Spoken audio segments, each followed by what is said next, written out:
নমস্কার সবাইকে, আমি মুন। আপনারা শুনছেন আমৃত্যু ভালোবাসি তোকে। লিখেছেন সালমা চৌধুরী। পর্ব 10। প্রতিদিনের মতো আজও খাবার টেবিলে একসাথে খেতে বসেছে সকলে, কিন্তু মেঘের মাথায় আজ অন্য প্ল্যান ঘুরছে। সবার খাওয়া মোটামুটি শেষ, মেঘ ইচ্ছে করে অল্প অল্প খাচ্ছে। এদিকে মোবাইলে কি যেন চেক করছিল আবির। মোবাইল চেক করে রেখেই খাচ্ছিল। আবির খাওয়া শেষ, তাই মোবাইল টেবিলের উপর একপাশে রেখে হাত ধুতে উঠে পড়ে। 3-4 কদম যেতেই মেঘ হাত বাড়িয়ে আবির ভাইয়ের মোবাইল হাতে নেয়। তাড়াহুড়োতে হয়তো পাওয়ার বাটনে চাপ দিতে ভুলে গেছে আবির ভাই। হোম পেজেই ভেসে আছে এখানে দুটা হাতের ছবি, একটা বড় হাতের উপর, একটা পিচ্ছি হাত। মেঘ 1 সেকেন্ড তাকালো ছবিটার দিকে, কিন্তু এখন ছবি নিয়ে গবেষণা করার সময় না। তাই মেঘ তাড়াতাড়ি ফেসবুকে ঢুকলো। ফ্রেন্ড রিকোয়েস্ট অপশানে ঢুকতেই চোখ পড়ল কত ছেলে মেয়ের আইডি। সে খুঁজতে লাগলো গত রাতের নীল জামা পরিহিতাটাকে। একটু নিচে যেতেই পেয়ে গেল প্রত্যাশিত ব্যক্তির আইডি।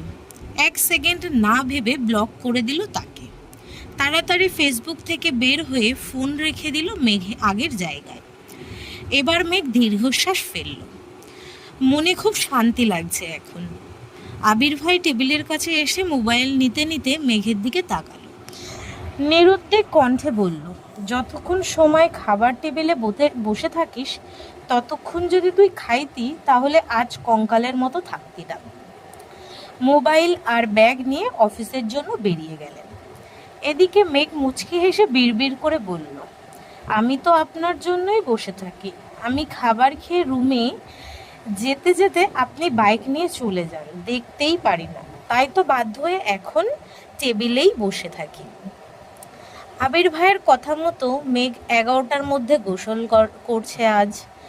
যথাসময়ে রেডি হয়ে রওনা দিল টিউশনের উদ্দেশ্যে। মনটা ভীষণ খারাপ। আজ থেকে একা একা টিউশনের কোচিংয়ে পড়তে হবে, এটা ভেবেই মন ভাঙছে বারবার। টিউশনে ঢুকতেই বন্যা ডাকল, মেঘ এখানে আয়। মেঘ চোখ গোল গোল করে অবাক চোখে তাকালো, ছুটে গেল বন্যার কাছে। মেঘ বলল, তুই এই সময় টিউশনে কেন? আগের ব্যাচে পড়িসনি? বন্যা বলল, কিভাবে পড়বো? তোর বেস্টি হয়েছি, তোর ভোগান্তি তো আমাকে ভুগতেই হবে। মেঘ বলল, মানে? বন্যা বলল, গতকাল রাতে তানভীর ভাইয়া কল দিয়েছিল আমায়, বলল তোর সাথে আরও টাইম পাল্টাই দিয়েছেন, আজ থেকে যেন বিকালে আসি। মেঘ বলল, তাহলে তুই জানাসনি কেন আমায়? আমি পুরো রাস্তা মন খারাপ করে এসেছি একা একা পড়তে হবে বলে।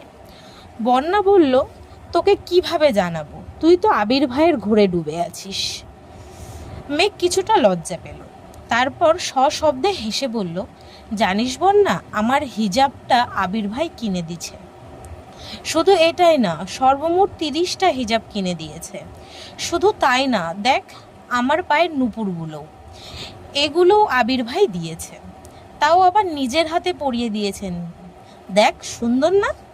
বন্যা কপাল ভাঁজ করে নুপুরগুলো দেখলো, তারপর বলল, হ্যাঁ খুব সুন্দর হয়েছে, কিন্তু কাহিনী কি বলতো?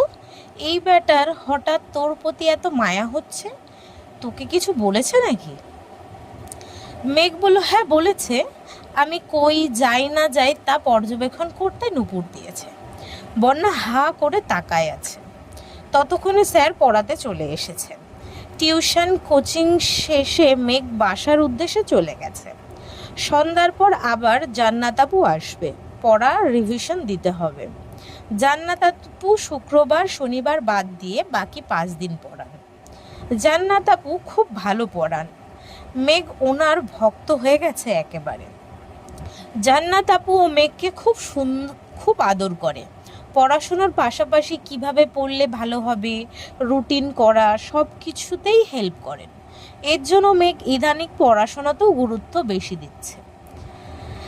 এইভাবে কেটে গেল 10-12 দিন। আবিরের সাথে মেঘের প্রতিদিন সকালে খাবার টেবিলে দেখা হয়। মাঝে মাঝে মেঘ আগে আসে, মাঝে মাঝে আবির আগে চলে আসে, তারপরেও দেখা তো হয়।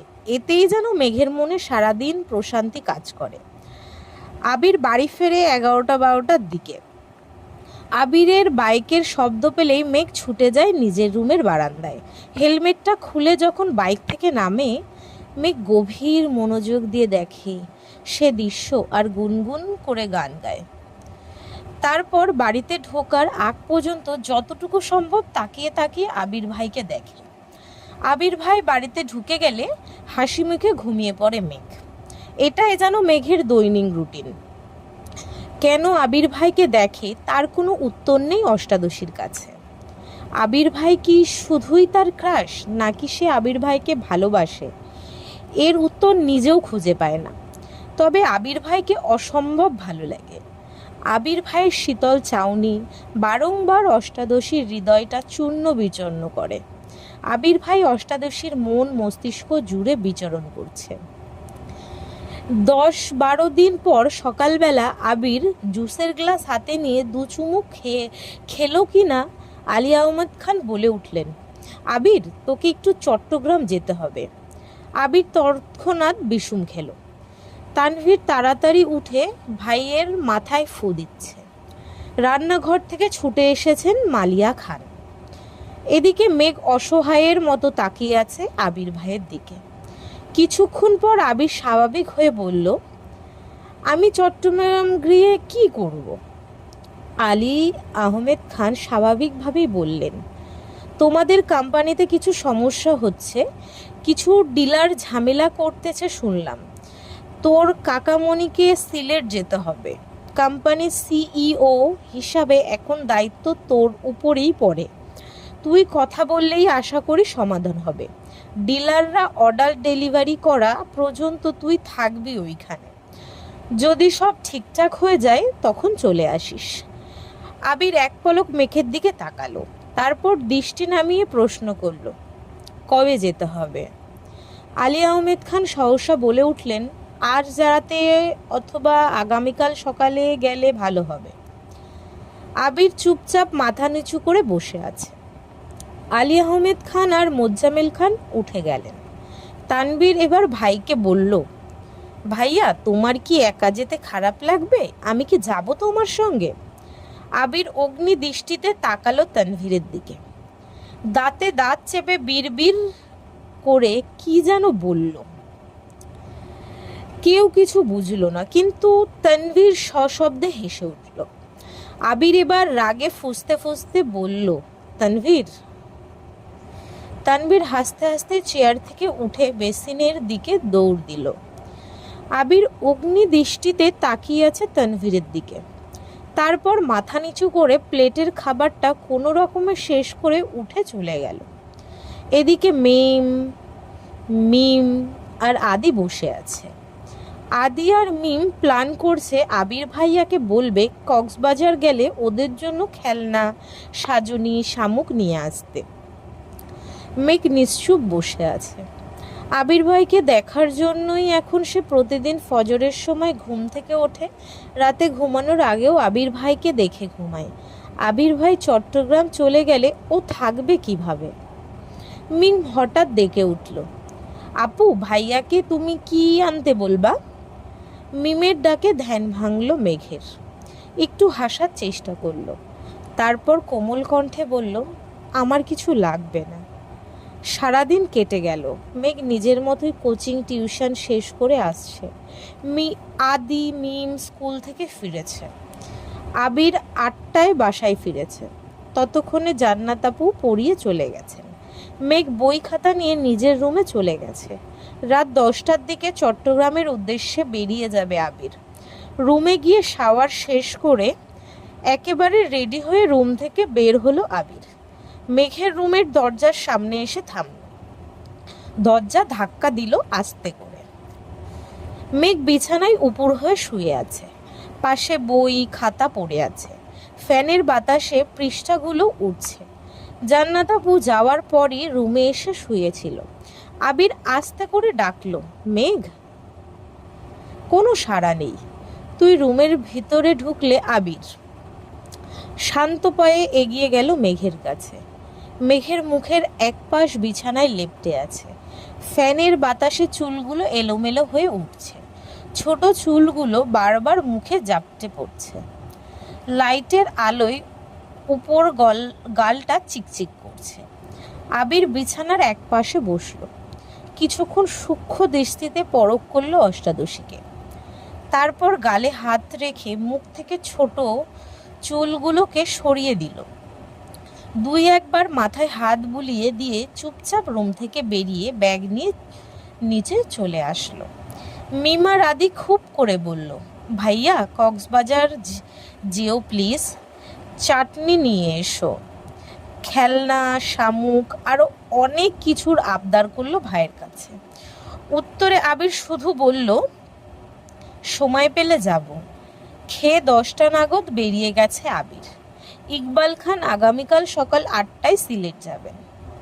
আবিরের বাবার কোম্পানি ঢাকার বাইরে 3টা শাখা আছে, চট্টগ্রাম, সিলেট এবং রাজশাহী।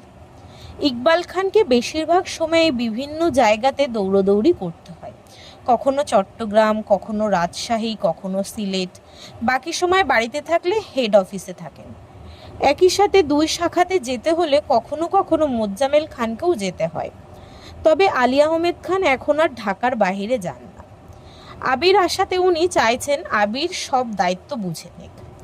রাত 11টায় মিম এসে ডাকছে, আপু ওঠো, খাবে না? মেঘ ঘুম ঘুম চোখে তাকায় মিমের দিকে। মিম আবার বলে, 11টা বাজে, তুমি কখন খাবে? আম্মু, বড় আম্মু সবাই বসে আছে তোমার জন্য, আমিও খাইনি, এসো। 11টা শুনে মেঘের ঘুম উধাও হয়ে গেছে। সহসা মনটা খারাপ হলো। চিন্তিত স্বরে বলল, আবির ভাই কি চলে গেছে? মিম হাসি মুখে বলছে, হ্যাঁ ভাইয়া তো 10টার আগেই চলে গেছে। আমি আর আদি বলে দিছি আমাদের জন্য খেলনা, গিফট, চাটনি নিয়ে আসতে। তোমার জন্য আনতে বলেছি। ভাইয়া বলেছে সময় পেলে যাবে কক্সবাজার। মেঘের মনটা চূর্ণ বিচূর্ণ হয়ে গেছে। মনে মনে ভাবছে, কেন যে শুইতে গেলাম? না ঘুমালে তো আবির ভাইকে দেখতে পারতাম। আমি ঘুমিয়েছিলাম তাতে কি? আবির ভাই কি আমায় বলে যেতে পারতো না? মিম আবার ডাকলো, আপু আসো, খেতে যাই। মেঘ কঠিন স্বরে বলল, আমার খিদা নাই, খাবো না, তুই খেয়ে নে। ওদের বল খেয়ে নিতে, আমি ঘুমাবো, আর লাইটটা অফ করে দিয়ে যা। মিম মন খারাপ করে চুপচাপ লাইট অফ করে চলে গেল। এদিকে মেঘ ফুপিয়ে ফুপিয়ে কাঁদছে। কিছুক্ষণ পর নিজে নিজেই ভাবছে, আবির ভাই তো আমায় নিয়ে ভাবেই না। ভাবলে তো আমাকে ডেকে বলেই যেতেন। তাহলে আমি কেন ওনার জন্য কান্না করছি? আর কাঁদবো না আমি। কিছুক্ষণ পর থামলো। খুব খিদে পাচ্ছে, কিন্তু সে খাবে না। বড্ড অভিমান জমেছে বুকে। এভাবেই ঘুমিয়ে পড়ল আবার। ভোরবেলা উঠল না মেঘ। 8টার ওপরে বাজে, খাবার টেবিলেও আসেনি। বাধ্য হয়ে মোজাম্মেল খান নিজে গেলেন মেয়েকে ডাকবে। মেঘ তখনও ঘুমে। আব্বুর ডাকে ঘুম ভাঙলো মেঘের। 10 মিনিটের মধ্যে ফ্রেশ হয়ে নিচে আসলো। খাবার টেবিলে আবির ভাই নেই দেখে মনটা খারাপ হলো। কাকামণিও সকাল সকাল সিলেটের উদ্দেশ্যে রওনা দিয়েছেন। চুপচাপ খেতে বসলো মেঘ, কিন্তু গলা দিয়ে খাবার নামছে না। কোনো রকমে অল্প কিছু খেয়ে উঠলো মেম। রুমে গিয়ে পড়ার চেষ্টা করলো, কিন্তু পড়া মাথায় ঢুকছে না। মাথায় শুধু আবির ভাই ঘুরছে। আবির ভাই কেন বলে গেল না? এখন আবির ভাই কোথায় আছেন, খেয়েছেন কি না, এসব চিন্তায় ব্যস্ত হলো। একটু পর পর ডাটা অন করে ফেসবুকে ঢুকছে, কিন্তু আবির ভাইয়ের নেটে নাই, কোনো আপডেটও নাই। 10 মিনিট পর পর মেঘ ফেসবুক চেক করছে, কিন্তু তাতে কোনো লাভ হচ্ছে না। সারাদিন গেল, এই পড়তে বসেছে, এই আবার ফোন চেক করছে। বিকাল নাগাদ কোনো খবর না পাওয়াতে মন খারাপ করে ঘুমিয়ে পড়ল। আবির চট্টগ্রাম এসে অফিসের কাজে ব্যস্ত হয়ে পড়েছে। বাসা থেকে আবিরের আম্মু কল দিয়ে খোঁজ নিয়েছে ছেলের। এছাড়া মোজাম্মেল খানও কাজের জন্য কয়েকবার কল দিয়েছে আবিরকে। দেখতে দেখতে 3 দিন হয়ে গেল আবিরের চট্টগ্রাম আসা। সাথে অফিসের ঝামেলায় সারাদিন এক মুহূর্ত রেস্ট নিতে পারে না। অফিসের কাজের ফাঁকে 2-1বার বাসায় কল করে। আম্মু, মামুনি, তানভীরের সাথে কথা হয়। মিম আর আদি এক কথায়, ভাইয়া কক্সবাজার যেও প্লিজ, আমাদের জিনিসগুলো নিয়ে এসো। কিন্তু মেঘ যেন নিখোঁজ। আবির বিদেশে থাকাকালীন তানভীর বাসায় না থাকলে যেই মেয়ে একাই সারা বাড়ি মাতিয়ে রাখত, এখন আবির চট্টগ্রাম, তানভীর সকালে বের হয় পার্টি অফিসে আর ফেলে 10টার দিকে। বাবা চাচাও সারাদিন অফিসে থাকে, তারপরও মেঘকে সারাদিনে খুঁজে পাওয়া যায় না। সকালে অল্প খেয়ে যে রুমে ঢোকে, কোচিং থাকলে বের হয়, না হয় 3-4টায় ক্ষুধা লাগলে চুপচাপ এসে খাবার খায়, মাকেও ডাকে না। জান্নাত আপু এসে পড়িয়ে গেলে মেয়ে গল্প খেয়ে আবার রুমে চলে যায়। মন মরা হয়ে থাকে সবসময়। আবিরের অফিসের ঝামেলা মোটামুটি মিটেছে, ডিলার প্রোডাক্ট ডেলিভারি দেওয়া পর্যন্ত অপেক্ষা করতে হবে। 2 দিন ফ্রি থাকাতে মিম আর আদির কথা মনে করে কক্সবাজার গেল। এর আগে কখনো কক্সবাজার যায়নি আবির, এটাই জীবনে প্রথমবার। 5 স্টার হোটেলে রুম নিয়েছে। ফ্রেশ হয়ে বের হতে হতে বিকেল হয়ে গেছে। সমুদ্র সৈকতে দাঁড়িয়ে আছে আবির। প্রকৃতির সৌন্দর্য, স্পষ্ট রূপ দিয়ে সজ্জিত বিশ্বের দীর্ঘতম সমুদ্র সৈকত কক্সবাজার। কক্সবাজারের সূর্যাস্তের ছবি প্রায় সবাই স্মৃতি হিসাবে রেখেছেন নিজেদের মোবাইল ফোন বা প্রতিটা বাড়ির দেওয়ালে। আবির সমুদ্রের ঢেউয়ের সঙ্গে গোধূলিবেলার সূর্যাস্ত দেখে বিমোহিত। অসংখ্য প্রাপ্তি, ক্লান্তি, হতাশা বিকীর্ণ হয়ে আছে আবিরের মনে। সমুদ্রের পানিতে অস্তমিত সূর্যের অপরূপ দৃশ্য উপভোগ করছে।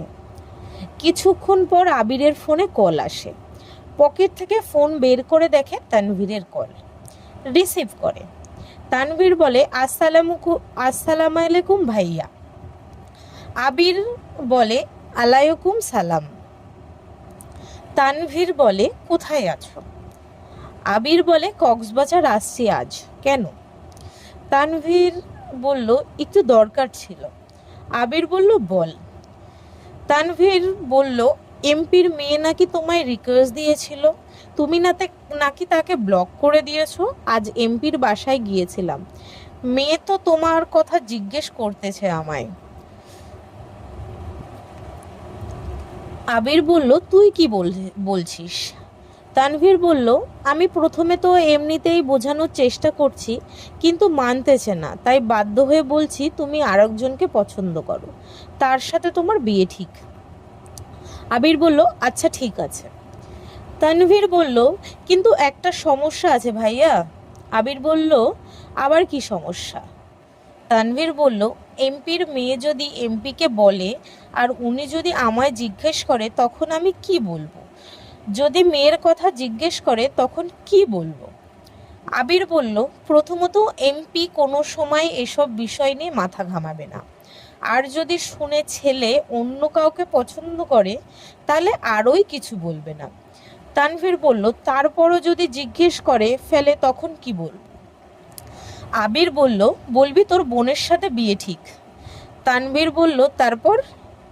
আবির বলল, তারপর আবার কি, বাকিটা আমি সামলে নেব। তানভীর বলল, যদি ফোর্স করে? আবির একটু গম্ভীর কণ্ঠে বলল, বেবুকের মতো কথা বলিস না তানভীর। এমপির মেয়ে হোক আর মন্ত্রীর মেয়ে, তার জন্য কি তুই নিজের ভালোবাসা কোরবান করবি নাকি? আজব। তানভীর আর কথা বাড়ালো না। তানভীর বলল, আচ্ছা ভাইয়া, এখন রাখি তাহলে, আল্লাহ হাফেজ। আবির বলল, আল্লাহ হাফেজ। কল কেটে আবির ডাটা অন করে ফেসবুকে ঢুকে কেন জানি মনে হলো ব্লক লিস্ট চেক করবে। ব্লক লিস্ট ঢুকতেই চোখে পড়ল প্রথম আইডিটাই ওই মেয়ের। 2 সেকেন্ড ভাবলো, সে তো শুধু কমেন্ট ডিলিট করেছিল, ব্লক তো করেনি। এটা যে মেঘের কাজ তা বুঝতে বেশিক্ষণ সময় লাগলো না। কিন্তু মেঘ ফোন পেল কোথায়? আরও কিছুক্ষণ ভাবার পর মনে হলো টেবিলের ওপর ফোন রেখে যাওয়ার ঘটনা। তার মানে সেদিনই ব্লক করছে।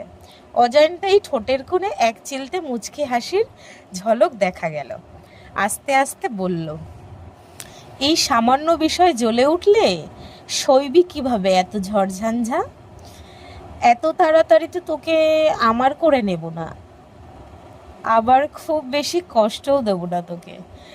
অন্ধকার নেমেছে বিচে। একটু হাঁটাহাঁটি করলো আবির।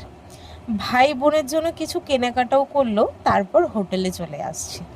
কেটে গেল আরো 2 দিন। আবির বাড়ি নেই 6 দিন যাবৎ।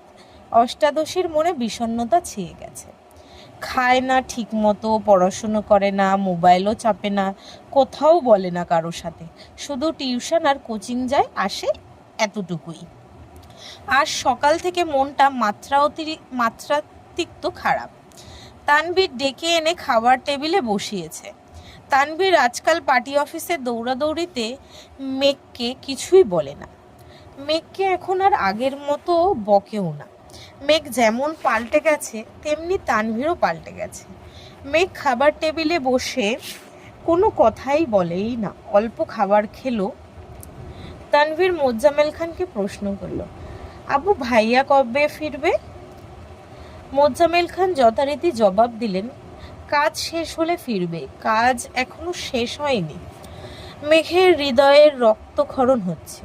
কয়েকটা দিনেই আবির ভাইয়ের শূন্যতা খুব করে ভোগাচ্ছে অষ্টাদশীকে। টিউশন শেষ করে কোচিংয়ে গেল 2 বান্ধবী একসাথে।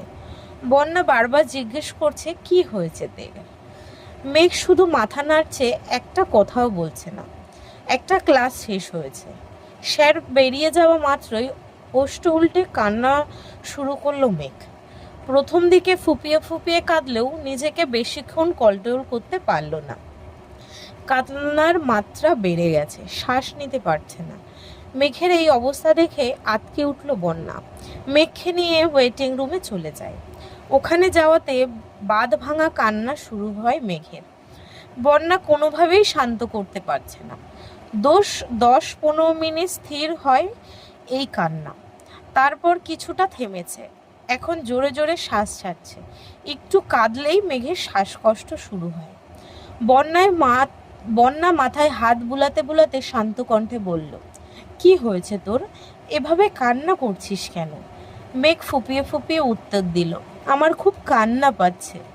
বন্যা ভ্রু কুঁচকে বলল, কান্না পাচ্ছে তা তো দেখতেই পাচ্ছি, কিন্তু কেন কান্না পাচ্ছে সেটা বল। মেঘের গম্ভীর জবাব, জানি না। বন্যা নিজেকে কন্ট্রোল করে আবার প্রশ্ন করল, রেজাল্ট নিয়ে চিন্তা করছিস, নাকি চান্স পাওয়া নিয়ে, নাকি বাসায় বকেছে তোকে? আবারও কাঁদছে মেঘ। কাঁদতে কাঁদতেই বলল, আমি আবির ভাইকে খুব মিস করছি বন্যা। উনি ফেসবুকেও আসেন না, আমি ওনাকে না দেখে, ওনার কথা না শুনে আর থাকতে পারছি না। বন্যা এবার অবুঝ বাচ্চার মতো হাসলো, তারপর বলল, মিস করছিস তো কল দে। মেঘ কাঁদতে কাঁদতেই বলল, উনি কি আমার সাথে কথা বলবেন? বন্যা এবার শব্দে হাসলো। উনি কথা বলবেন কি বলবেন না এসব যদি তুই ভাবিস, তাহলে উনি কি ভাববেন? মেঘ এবার মুখ তুলে তাকালো বন্যার দিকে। বন্যা এবার হাসতে হাসতে বলল, বেবি, তুমি তো আবির ভাইয়ের প্রেমে হাবুডুবু খাচ্ছ। সাবধান বান্ধবী, ডুবে যেও না, সামনে কিন্তু ভর্তি পরীক্ষা। মেঘ ভেঙচি কেটে বলল, আমি আবির ভাইকে ভালোবাসি। এটুকু বলেই থেমে গেল। নাটা বলার খুব চেষ্টা করলো, কিন্তু বলতে পারল না। বন্যা মেঘকে ঠান্ডা মাথায় বেশ কিছুক্ষণ বোঝালো। মেঘ শান্ত হয়ে বসে আছে। বন্যা বলল, তুই তাহলে বাসায় চলে যা, ক্লাস করতে হবে না, ফোন দে, আমি ড্রাইভার আঙ্কেলকে কল দিচ্ছি। তারপর মেঘকে গাড়িতে দিয়ে বন্যা এসে ক্লাসটা শেষ করলো। মেঘ বাসায় এসে ফ্রেশ হয়ে ছুটে গেল মায়ের রুমে। হালিমা খান ঘুমাচ্ছিলেন। মেঘ মায়ের হাতের উপর মাথা রেখে মাকে জড়িয়ে ধরে শুয়ে পড়েছে। হালিমা খান ঘুমের মধ্যেই একবার চোখ খুলে দেখলেন মেঘকে দেখে মেঘের পিঠ বরাবর জড়িয়ে ধরে ঘুমিয়ে পড়লেন পুনরায়। অনেকক্ষণ কান্না করায় মেঘও ক্লান্ত ছিল, সেও মাকে জড়িয়ে ধরে ঘুমিয়ে পড়েছিল। বেশ কিছুক্ষণ পর মেঘের ঘুম ভাঙে। ততক্ষণে হালিমা খান সজাগ হয়ে গেছেন, শুয়ে শুয়ে মেয়ের মাথায় হাত বুলিয়ে দিচ্ছেন। মেঘ সচরাচর মায়ের কাছে শুতে আসে না, যখন বেশি মন খারাপ থাকে তখনই আসে। মেঘের ঘুম ভাঙতেই হালিমা খান বললেন, তোর কি শরীর খারাপ মা? মেঘ মাথা নেড়ে না করল। হালিমা খান পুনরায় বললেন, রেজাল্ট নিয়ে চিন্তা করছিস? মেঘ আবারও মাথা নেড়ে না করল। মেঘ এবার মাকে শক্ত করে জড়িয়ে ধরে বলল, আম্মু, আবির ভাই কবে আসবে? মেয়ের প্রশ্নে হালিমা খান মুচকি হাসলেন আর বললেন, কেন, ভাইয়ের জন্য পেট পুড়ছে? মেঘ মনে বন্য বলল, পেটের সাথে মনটাও পুড়ছে আম্মু। মেঘকে নীরব দেখে হালিমা খান বললেন, দুপুরে তো কথা হলো, বলল তো আরও 2-4 দিন লাগতে পারে। কথা হয়েছে শুনে সহসা মেঘের মনটা খারাপ হলো। নিজেকে সামলে বলল, আম্মু, আবির ভাইকে কল দাও না প্লিজ। হালিমা খান বলল, বিকেলেই তো কথা হলো, এখন আবার কল দিয়ে কি করব? ছেলেটা মনে হয় ব্যস্ত। মেঘ বলল, আম্মু প্লিজ দাও না। হালিমা খান নিজের ফোন হাতে নিয়ে কল দিল আবিরকে। লাউড স্পিকারে দিয়েছেন। কয়েকবার রিং হতেই রিসিভ হলো। আবির বলল, আসসালামুকুম মামুনি। আবির ভাইয়ের কণ্ঠ শুনে মেঘের বক্ষ স্পন্দন জোরালো হলো। হালিমা খান, আলাইকুম সালাম, ব্যস্ত আছিস বাবা? আবির বলল, হ্যাঁ কিছুটা, কেন? হালিমা খান বলল, মেঘ একটু কথা বলবে তোর সাথে। আবির বলল, ঠিক আছে দাও। হালিমা খান মেঘের দিকে ফোন এগিয়ে দিলেন। মেঘ চাপা চাপা হাতে ফোন নিল। সঙ্গে সঙ্গে লাউড স্পিকার অফ করে দিল মেঘ। মেঘ ধীর কণ্ঠে বলল, হ্যালো। আবির তৎক্ষণাৎ রেগে মেগে বলল, হ্যালো কিরে, প্রথমে কল দিয়ে সালাম দিতে হয় এটাও জানিস না? আবিরের ধমকে চুপসে গেল মুখটা। আস্তে ধীরে বলল, আসসালামুকুম। আবির গম্ভীর কণ্ঠে উত্তর দিল, আলাইকুম সালাম। মেঘ এবার কাঁপা কাঁপা গলায় বলল, কেমন আছেন আবির ভাই? আবির কিছুটা স্বাভাবিক হয়ে বলল, আলহামদুলিল্লাহ ভালো, তুই কেমন আছিস? মেঘ দীর্ঘশ্বাস ফেলে বলল, আলহামদুলিল্লাহ। দুজনেই কয়েক সেকেন্ড নীরবতা পালন করলো।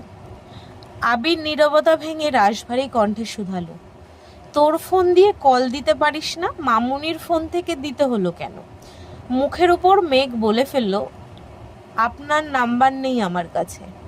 আবির এবার দীর্ঘশ্বাস ফেলল, গম্ভীর কণ্ঠে জবাব দিল, রাখছি, ব্যস্ত আছি।